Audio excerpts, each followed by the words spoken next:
इस वीडियो में हम करेंगे कक्षा 9 का प्रश्नावली 7.1 का प्रश्न नंबर 1। प्रश्न है चतुर्भुज ABCD में AC बराबर AD है, यानी कि ये चतुर्भुज हमें दिया हुआ है। इस चतुर्भुज में AC है वो AD के बराबर है और AB कोण A को समद्विभाजित करता है, यानी कि जो AB है ये लाइन कोण A को समद्विभाजित करता है। ये वाला कोण इस कोण के बराबर होगा। आगे है प्रश्न, दर्शाइए कि त्रिभुज ABC सर्वांगसम है। ये होता है सर्वांगसम का निशान। सर्वांगसम है त्रिभुज ABD, यानी कि त्रिभुज ABC, ये वाला त्रिभुज सर्वांगसम है त्रिभुज ABD के इस त्रिभुज के सर्वांगसम है, ये हमें दिखाना है।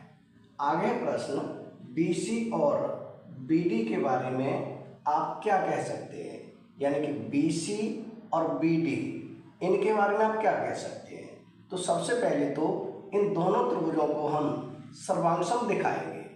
जिन त्रिभुजों को सर्वांगसम दिखाना होता है उन्हीं त्रिभुजों को हम लिखते हैं, यानी कि त्रिभुज ABC यहाँ लिखें, यानी त्रिभुज ABC और त्रिभुज कौन सा ABD, त्रिभुज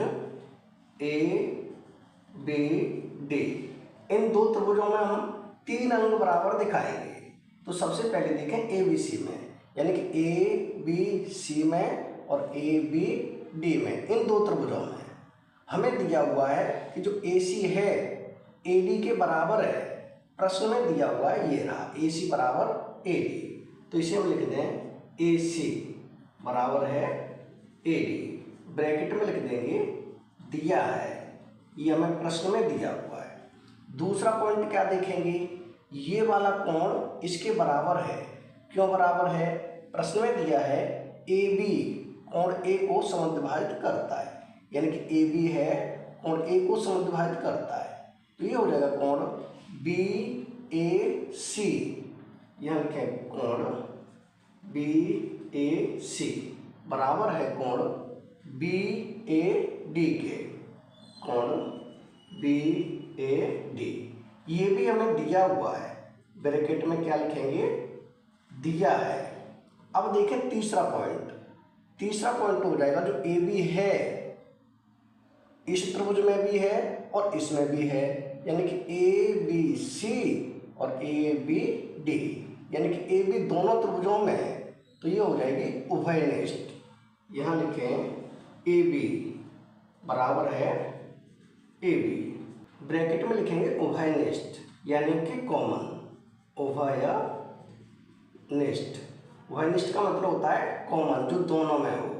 अब हम देखेंगे दोनों त्रिभुजों में 3 अंग बराबर दिखा चुके हैं, यानी कि AC बराबर AD है, AC बराबर AD है। दूसरा है और BAC बराबर BAD, BAC ये वाला कोण बराबर है BAD के, इस कोण के। और AB बराबर AB है, जो कि AB दोनों में उभयनिष्ठ है। तो हम दोनों त्रिभुजों में 3 अंग बराबर दिखा चुके हैं। इसका मतलब साइड एंगल साइड है, फिर एंगल है, फिर साइड है।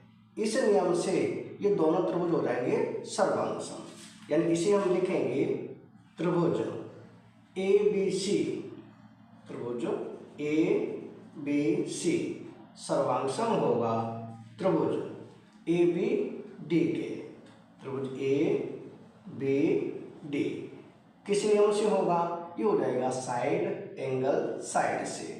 ब्रैकेट में लिख दें साइड एंगल साइड, सर्वांगसम सर्वांग समता, सर्वांग समता नियमों द्वारा ये दोनों त्रिभुज हो गए सर्वांगसम। यही हमें सिद्ध करना था, दिखाना था कि दोनों त्रिभुज सर्वांगसम है, जो कि हम दिखा चुके हैं। अब हमें बताना है कि BC और BD के बारे में आप क्या कह सकते हो।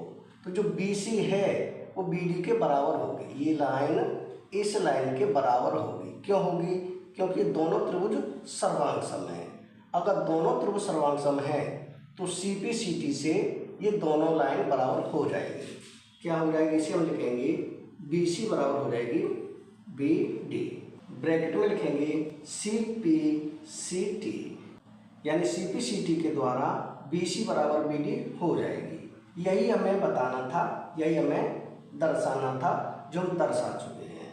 यानी कि प्रश्न नंबर 1 हो चुका है कंप्लीट। अगर वीडियो पसंद आए तो लाइक करें, कमेंट करें, अपने दोस्तों के साथ शेयर करें। धन्यवाद।